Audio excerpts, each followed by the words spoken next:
Hey everyone, Mr. Happy here, and in this video I wanted to discuss the upcoming 24-man raid in Final Fantasy XIV, the Ridorana Lighthouse. As this is the second instance that is part of the Return to Ivalice raid series, I wanted to do a video discussing its origins in the Final Fantasy series, for those who may not be as familiar with the previous games. The Ridorana Lighthouse is more commonly known as the Pharos at Ridorana. I suppose since we already have Pharos Sirius, they just wanted to say Lighthouse instead, since that's what Pharos literally means. It was debuted in Final Fantasy XII as the final dungeon the players had to overcome before reaching the end of the game. Technically, Sky Fortress Bahamut comes after, but that's hardly a dungeon as much as it is a set piece. In Final Fantasy XII, the Ridorana Lighthouse rested on an island that was part of the Ridorana Cataracts. These cataracts rested at the edge of a giant hole in the ocean, which is never fully explained. It is believed an ancient civilization once existed here, due to the lighthouse and the ruins around it, though nothing more is known. On the island itself, several dangerous monsters lie in wait, but none more threatening than the great Yayazmat, whom resides in the Colosseum. As one of the highest health superbosses in the entire franchise, he has gained quite a reputation.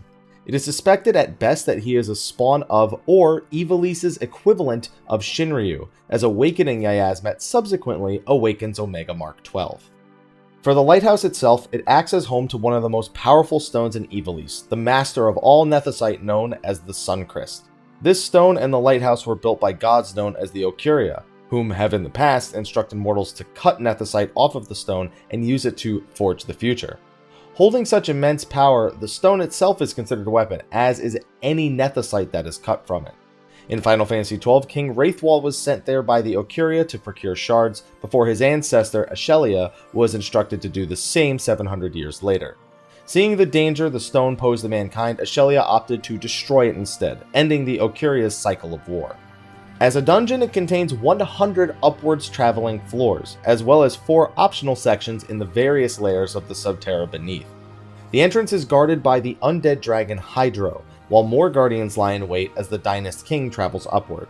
Fenrir, Slit, and Pandemonium all act as guardians of the various sectors, while Hashmal protects the elevator that leads to the top. At the top, during the subsequent boss fights, Famfrit is summoned to assist Dr. Sid, who is under the influence of a rogue Ocuria, Vinat. Now for the different sections of the lighthouse. The first ascent is called the Hall of First Light, which requires black orbs to power the door to the second floor. Here players must defeat brain pans to build bridges while avoid killing Dadars, which damage bridges they'll need to pass. The second ascent is called the Reach of Diamond Law. Here there are 4 altars, each of them asking the party to sacrifice something of value before they may continue. You can choose to sacrifice the on-screen map, physical attacks, items, or magical attacks. Regardless of which one you sacrifice, you will get the sacrificed ability back upon defeating Fenrir and climbing to the next floor. The third ascent is called the Meat of Dynasty. This is a maze of waystones that teleport the user to a set location. Select the correct waystones and they will take you through the remainder of the lighthouse. The wrong ones can send you back to the beginning of the third ascent, and sometimes to a locked room of undead hordes. One of these waystones is even dependent on which altar the user chose in the second ascent. With this puzzle passed, Hashmal appears before you ascend to the top and take on the bosses there.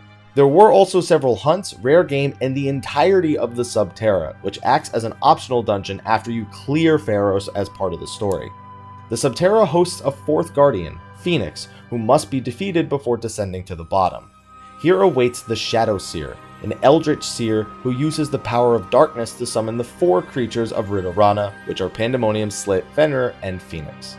So after that brief explanation of how the Ridorana Lighthouse works in Final Fantasy XII, there are a few things we can probably predict about its future appearance in Final Fantasy XIV. For one, Hashmal was used in Rabanastre in 14, so we're pretty unlikely to see him there.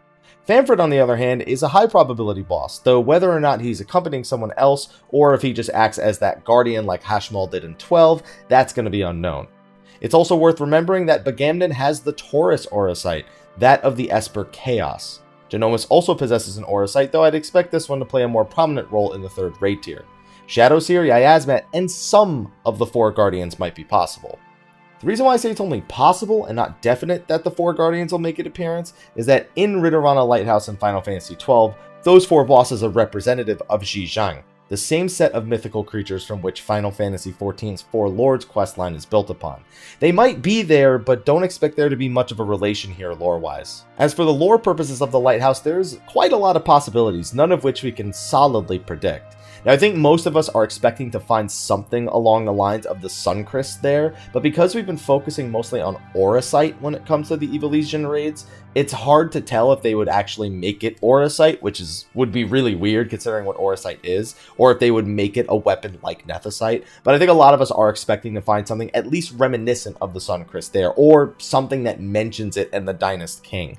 Although keep in mind, while they've been using Final Fantasy XII locations, they have also been using much more tactics-related lore, other than the use of Bagamnon, which is someone who's definitely Final Fantasy XII related. So it's hard to predict that particularly, but something relating to the Suncrest and the Dynast King might be there.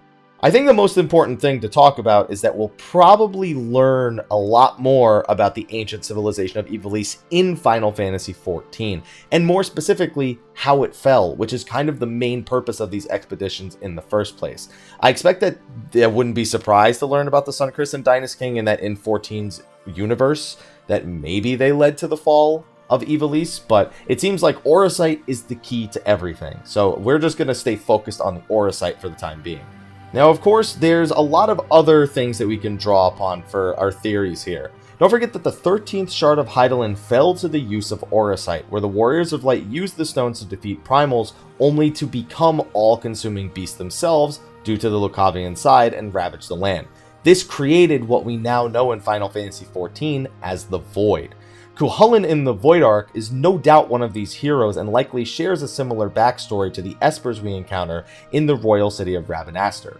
Remember, Cuchulainn is also supposed to be one of the Espers that follows the different zodiac signs in the Evolution world, so it's at least somewhat believable that he's directly related to the Espers that we encounter in Ravenaster. We may discover a means through which the stones have found their way from that shard, which is now the Void, into Eorzea.